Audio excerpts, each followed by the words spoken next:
La crise sécuritaire dans l'Est de la RDC ne se gère plus que sur le front, mais aussi sur les réseaux sociaux. Comment les internautes et les autorités du pays devraient gérer la question? C'est tout de suite dans Invité du journal avec Steve Mboui.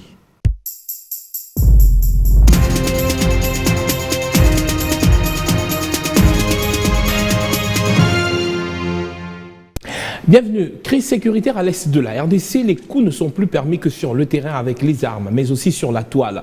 Des communiqués, des images, des vidéos qui circulent, brouillant parfois les pistes à longueur de journée, des fake news, des intox sur la toile. Les images, vidéos et messages sont diffusés en longueur de journée, relayés par les internautes. Alors, faudrait-il réguler le secteur de l'Internet, du numérique, même si la question, faudrait dire, semble difficile à pincette pour ne pas dire impossible. Nous en parlons tout de suite avec Patrick Tété, conseiller en communication digitale. Bienvenue.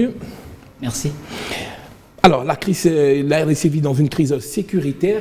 Vous êtes également dans le numérique, le digital. Quelle est votre lecture au vu de tout ce qui se passe, de la manière dont justement les internautes congolais gèrent cette situation sécuritaire sur les réseaux sociaux?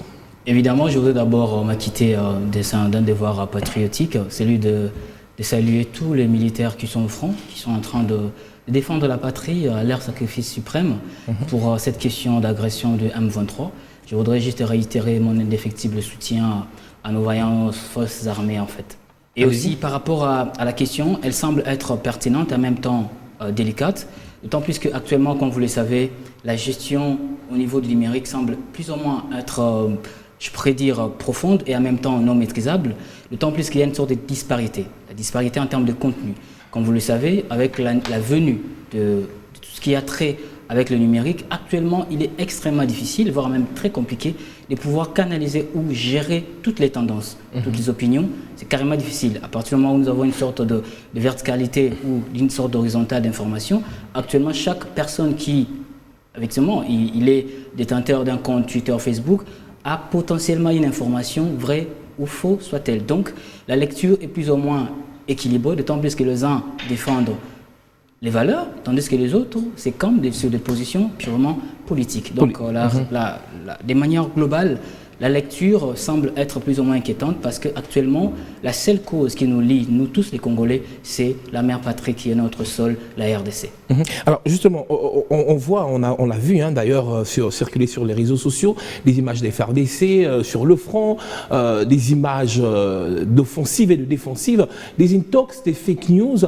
Comment expliquer justement que certaines des vidéos puissent sortir de ces camps pour finalement être sur les réseaux sociaux? Ce sont les FARDC eux-mêmes. Comment on explique cela? Tout simplement, c'est justement la conséquence d'une mauvaise coordination des systèmes d'information. Parce que vous le savez... Au niveau de l'armée? Au niveau de l'armée, en temps de crise, même pour les communicants, la gestion de l'information devient très délicate. Elle-même, lorsqu'elle est mal gérée, ça engendre encore la crise. Donc à cette question-là, c'est un problème au niveau interne. Ça veut dire qu'au regard du fait que les réseaux sociaux, c'est une communauté, chaque personne est libre de relayer l'image comme bon lui semble, mais la question dont il est à traiter ici, c'est au niveau plutôt de la sobriété.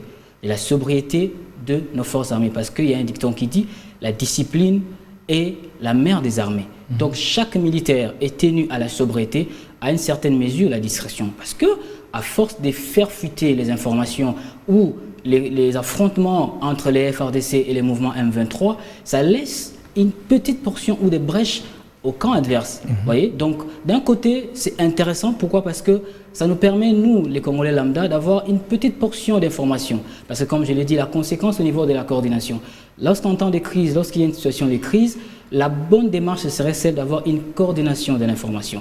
Qui dit quoi? Qui fait quoi? Qui publie quoi? La centraliser en fait. Effectivement, si cette mesure n'est pas prise, nous allons laisser la place à la liberté et évidemment au libertinage par rapport à la diffusion des informations qui évidemment va envenimer encore la situation au niveau des intox et des fake news. Alors au stade où on est en République démocratique du Congo, est-ce que vous pouvez nous dire quel peut être justement l'impact de...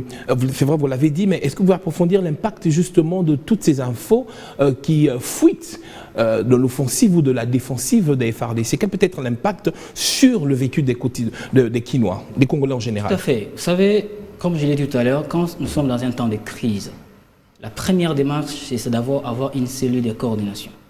Or, l'impact est généralisé. L'impact, c'est que ça va laisser la place premièrement aux rumeurs, ça va laisser la place. Très dangereux. Hein? Oui, très très dangereux, surtout dans les contextes actuels. Ça va laisser la place aux intox, ça va laisser la place au fake news. Et par conséquent, c'est la population qui serait en débandade. Parce que ce sont des questions purement cruciales.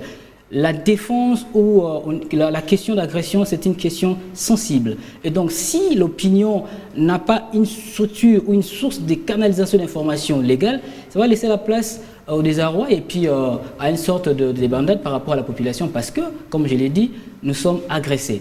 Donc, il est intéressant à la population d'avoir une source d'informations coordonnées et bien calibrée. Sinon, on va laisser la place à la panique plutôt et à la rumeur. Alors au-delà justement de chaque Congolais qui a la maîtrise donc de son téléphone, hein, est-ce qu'il n'y a pas une question également de civisme, de patriotisme, à ne pas relier toutes les infos par les internautes justement? Est-ce qu'il n'y a pas une question également de civisme et de patriotisme? À cette question-là, il faut qu'il y ait une éducation civique. Parce que nous avons un ministre de la Jeunesse et de la Nouvelle Citoyenneté.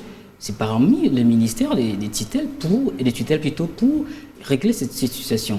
Or, si nous laissons la place à chaque personne avoir cette liberté de publier les informations ou des contenus qui vont dans le sens de nuire à l'image et à l'intégrité de notre pays, c'est aussi ça la question. Donc, il est de notre devoir, nous les Congolais, de pouvoir savoir que telle information que je vais mettre à la disposition du public va-t-elle nuire à notre communauté ou sera dans l'avantage de notre communauté. Donc la question reste d'abord au niveau de la conscience collective, mais également au niveau des sens patriotiques, de comprendre que les armes que nous détenons, c'est-à-dire les téléphones ou l'Internet, vont être les outils qui, si nous faisons un bon usage, ça va nous aider à pouvoir créer ce qu'on appelle l'équilibre. Parce que l'agression dont il est question, ce n'est pas d'abord l'agression militaire, l'agression reste aussi l'agression des communications. Donc nous, les Congolais qui avons cette conscience, qui avons la maîtrise des outils des communications modernes, c'est à nous de lever un sens du patriotisme pour ne pas laisser la place à la polyphonie et à l'ambiguïté de l'information.